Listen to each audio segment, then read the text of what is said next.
পরম প্রেমময় শ্রী শ্রী ঠাকুর আমার পরমারাধ্যা জগৎ জননী শ্রী শ্রী বড়মা, পরম পূজ্যপাদ শ্রী শ্রী বরদা, পরম পূজ্যপাদ শ্রী শ্রী আচার্যদেবের শ্রীচরণে আমার শতকোটি প্রণাম।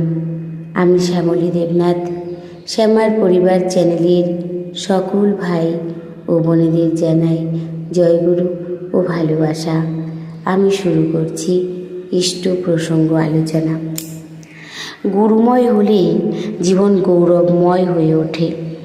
গুরু হলেন তিনি, যিনি অন্ধকার থেকে জীবনকে প্রকাশের দিকে এগিয়ে নিয়ে চলেন।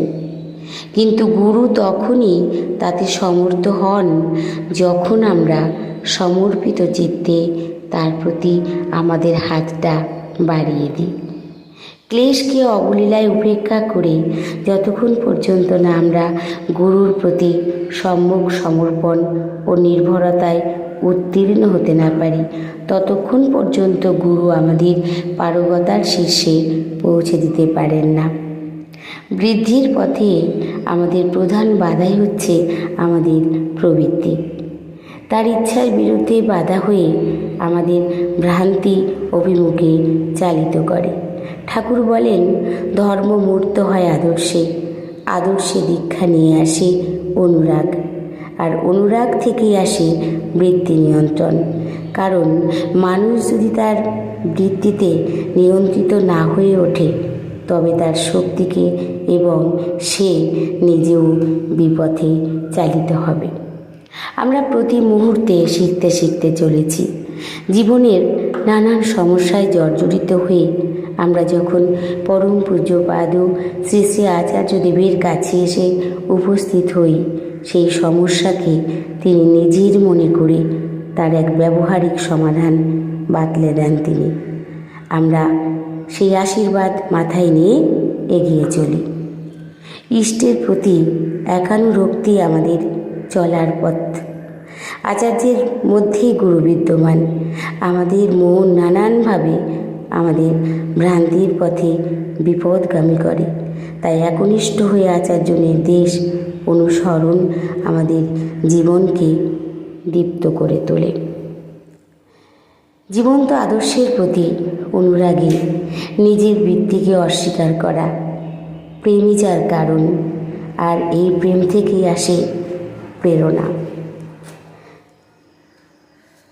শ্রী শ্রী ঠাকুরের ধর্মদর্শন একটা জীবন দর্শন, যে জীবন দর্শন আমাদের শেখায় আমাদের প্রতিটি আচরণে যেন ইষ্ট বিরাজ করেন।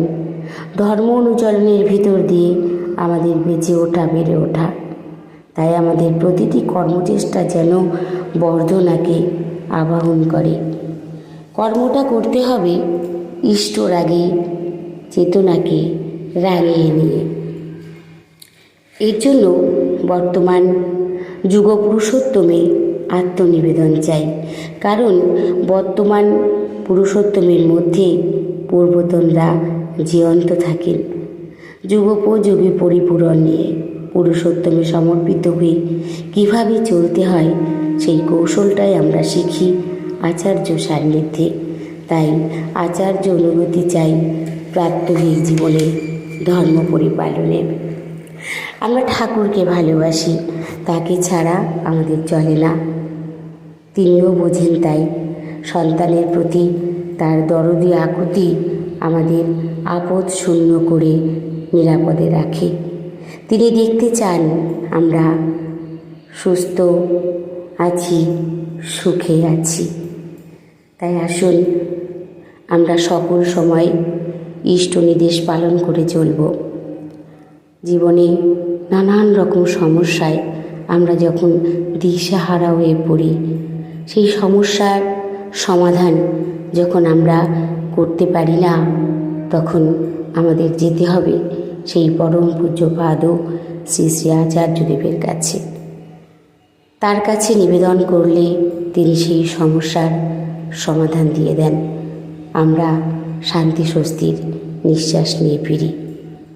অনেক সময় আমরা নিজেরা সেই সমস্যার সমাধান করতে গিয়ে তার উল্টোটা হয়ে যায়, আমরা আরও বিপদে পড়ি। তাই সকল সময় ইষ্ট নির্দেশ পালন করাই আমাদের কাজ। যখন যা নির্দেশ আসবে সেগুলিকে নিজের কাজ মনে করে আমাদের চলতে হবে। আমরা যত তাকে ভালোবাসবো তত আমরা তার হয়ে উঠব। আমাদের কোনো চাওয়া থাকবে না, আমাদের সব চাওয়া পরম প্রেমময় শ্রী শ্রী ঠাকুরকে। সকল সময় আমরা অনেক সময় অনেক কিছু তার কাছে চেয়ে বসি, কিন্তু সেটা ঠিক নয়। আমরা কতখানি তাকে ভালোবাসছি, কতখানি তাকে মেনে চলছি, কতখানি তার নির্দেশিত পথে তাকে অনুসরণ করে চলছি, এটা দেখতে হবে।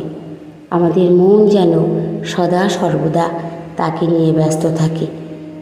ঘুম থেকে উঠেই আমাদের প্রথম কাজ ইষ্টভীতি।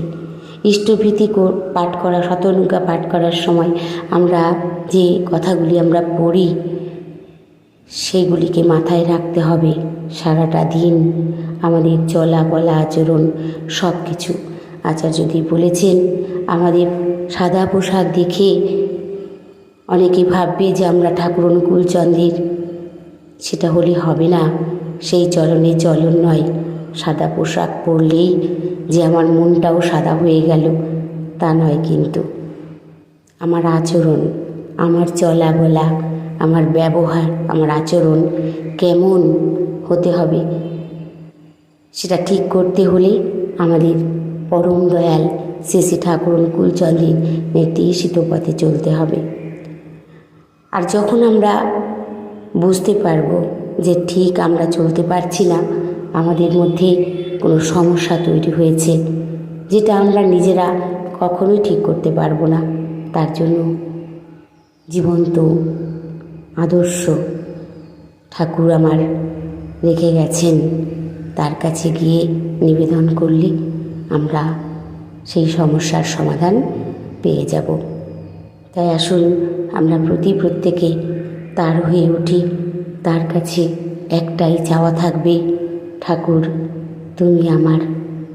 আমি যখন উঠবো বসবো চলবো ফিরবো সকল সময় তুমি আমার সঙ্গে থাকো। আমি ভাববো তোমাকে, তুমি ভাববা আমাকে। এই হবে আমাদের সাধনা। সবাই ভালো থাকবেন, সুস্থ থাকবেন। পরম দয়ালী শ্রীচরণে আমি সকলের জন্য মঙ্গল প্রার্থনা করি। জয় গুরু, বন্দে পুরুষোত্তম।